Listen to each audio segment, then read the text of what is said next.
জামালপুরের দেওয়ানগঞ্জে শেখ হাসিনার বিচারের দাবিতে বিক্ষোভ মিছিল ও অবস্থান কর্মসূচি পালন করেছে জাতীয়তাবাদী দল বিএনপি। জামালপুর জেলা প্রতিনিধি রফিকুল ইসলাম জানান, বৃহস্পতিবার সকাল ৯টায় উপজেলার বিএনপির দলীয় কার্যালয়ের সামনে থেকে বিক্ষোভ মিছিল বের করা হয়। বিক্ষোভ মিছিলটি পৌর শহরের প্রধান সড়ক প্রদক্ষিণ করে দলীয় কার্যালয়ে এসে শেষ হয়। উপজেলা জাতীয়তাবাদী দল বিএনপির বিক্ষোভ মিছিল ও কর্মসূচির সভাপতিত্ব করেন যুবদল উপজেলা শাখার আহ্বায়ক মোহাম্মদ মঞ্জুরুল ইসলাম মঞ্জু। প্রধান অতিথি হিসেবে উপস্থিত ছিলেন জাতীয়তাবাদী দল বিএনপির দেওয়ানগঞ্জ উপজেলা শাখার সভাপতি মোহাম্মদ আব্দুর রশিদ সাদা। বিশেষ অতিথি ছিলেন জাতীয়তাবাদী দল বিএনপির উপজেলা শাখার মোহাম্মদ আতিকুর রহমান সাজু। আর উপস্থিত ছিলেন মাসুদ হাবিব পলিন, জয়নাল আবেদিন, মোহাম্মদ রাজ্জাক সরকার, আলাউদ্দিন আল মামুন, ফারুক আহমেদ, সাইদ বিন আনোয়ার সজীব, রফিকুল ইসলাম সহ উপজেলা জাতীয়তাবাদী দল বিএনপির অঙ্গ সংগঠনের নেতাকর্মীরা।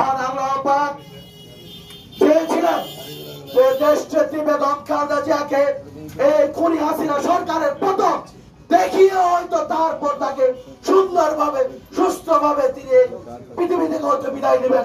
তারই প্রমাণ স্বরূপ দেশটি বেগম খালেদা জিয়া অসুস্থ থাকা সত্ত্বেও এই খুনি হাসিনার পতন দেখে গেল ইনশাআল্লাহ।